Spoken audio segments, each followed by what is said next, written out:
Mommytrack Daddy Whispers Podcast is now called Birth Agni Podcast.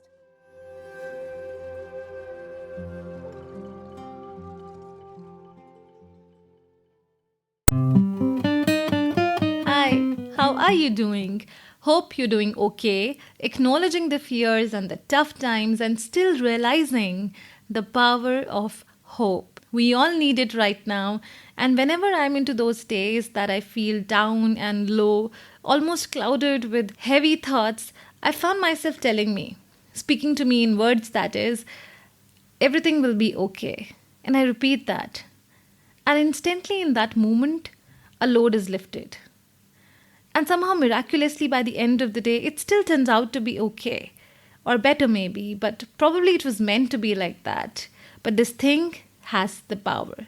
Hope has the power. So stick to hope.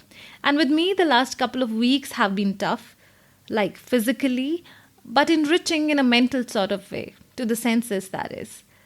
Let me share this. I was looking at some of the old pictures of my daughter and noticed that one of the major developments over the last few months have been to her speech. And I can now list out things that she enjoys. But checking those pictures and videos rather, I registered that her triggering points, the ones that make her laugh, are pretty much the same from the time she was little.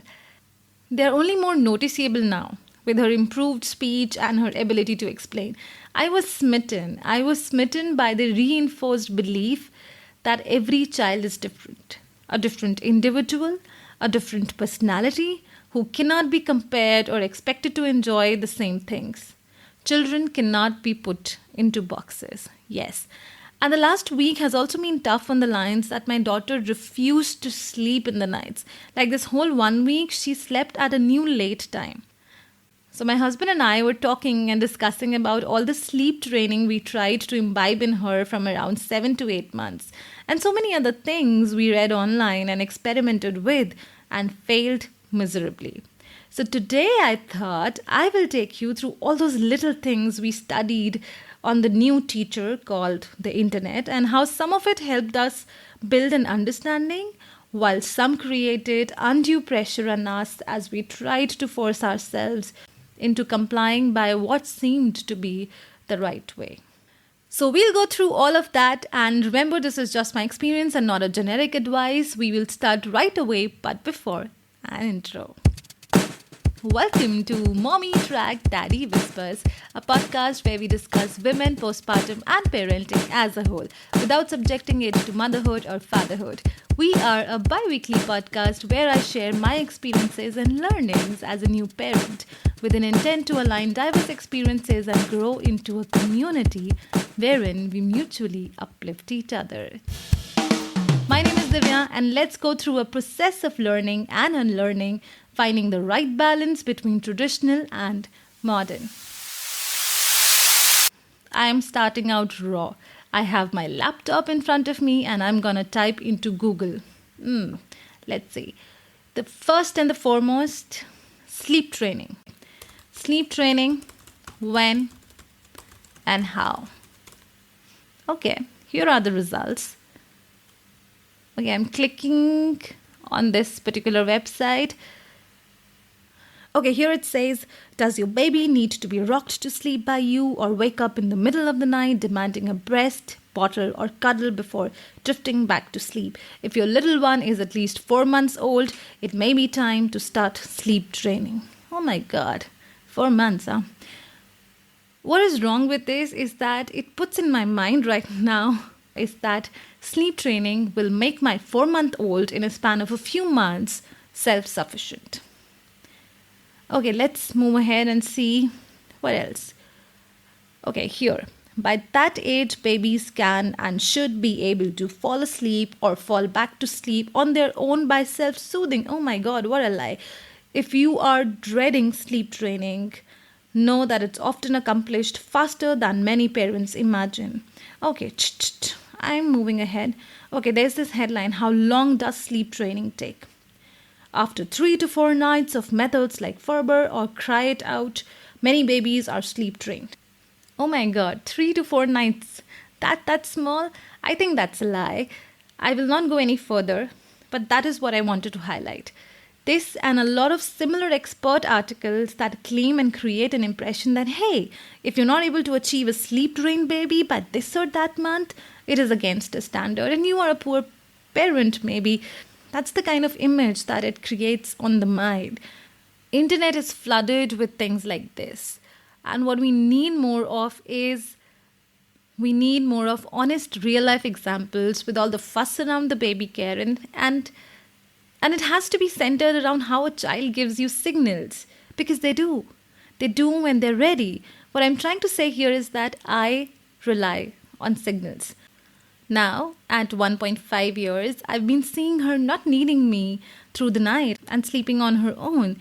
But there's still some transition phases where there may be a break, a new short routine that leads to a bigger change in the routine of my daughter, say the way it was last week. So she gets up an hour earlier now, and I pick up signals. I picked up signals when I felt she wanted to try eating on her own, and I allowed her all the mess.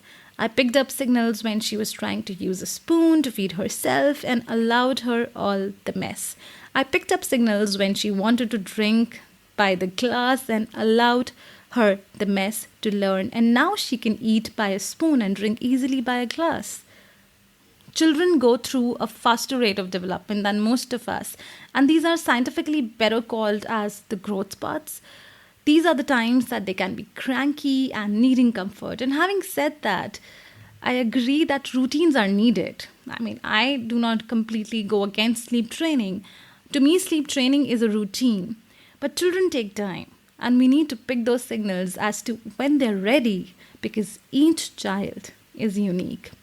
And a quick fact check, I only Google the science behind behaviors now and no longer refer to any of the less researched articles throwing standards at me to make my life easy. I'm relying on intuition by being present and listening to signals. Listen to your toddler's signals. And another thing on the internet which has a lot of fuss created around it is healthy eating of the child. I stick to what we cook in the house. I stick to healthy, but I see what we have traditionally in our kitchen, what culture we come from, what area we come from, and what we grow locally to give to my baby. I do not rely on what's written globally on the internet to be the right way to feed my baby. So that fuss, I think, is actually an overburden. The right to feed healthy food is important, but all the fuss is not. And now, what are some of the things that really helped me in terms of increasing my knowledge so far? These were the small things. For example, the cradle cap. Nobody to my husband's side had it, so I had little to no understanding of what to do. So all the readily available information at the click of my thumb helped me in knowing the cause and eased out my fears. And especially the comments-based forums were the best to know other people's experience. So that way, yes, internet helped me. And others like the reason for her overcrying could also be her wanting to sleep and not eat in contradiction to everybody's advice back home. And also choosing aids wisely. It was one of those articles that introduced cloth diapers to me, and what a revelation. Allowed me to remain sustainable and still avoid messy situations around guests. So really grateful to the internet and the global exposure there. Also, how can I forget? There was this channel called Lee Nest. I'm sure it must be available still. Doctor's YouTube informatory and Q&A thoughts where he addressed all the relevant questions in a very empathetic and compassionate way. That's the highlight for me towards the entire pregnancy cycle, touching upon fasting during Karva Chauth and eclipse, etc. He stated the facts and suggested what can be done to align with customs without going against science and nature. A well-balanced approach there that really helped me not upset a lot of people and still provide for my baby. Also, I remembered there was a channel that I stumbled upon, a channel of nurses that helped me through the process of breastfeeding, how to have the accurate latch without getting hurt in the process, how to massage breasts and the back to ease out the pain from holding and feeding the baby. That was really helpful. All the above was really helpful to me. Now let's talk about some products that maybe must-haves, and I see I scrolled tons of videos on them during pregnancy, and they seemed extremely lucrative but turned out to be of little use, not worth it actually, or were never needed. Let's start with the never needed list for me. 1. Nasal suction instruments for baby cold. The ones with a bulb at the end and which suck the mucus out of the nose. Don't imagine it. I tried finding them and read a lot about them. I was actually scared to use them on my daughter. And one day the doctor said, nothing going inside the nostrils, only clean the outside area. And there it was decided, never needed. And second, diaper changing mats. We at my place traditionally use a sheet, the cloth, the thick ones, wherever we carry the baby. So we had numerous which could be washed, so not required.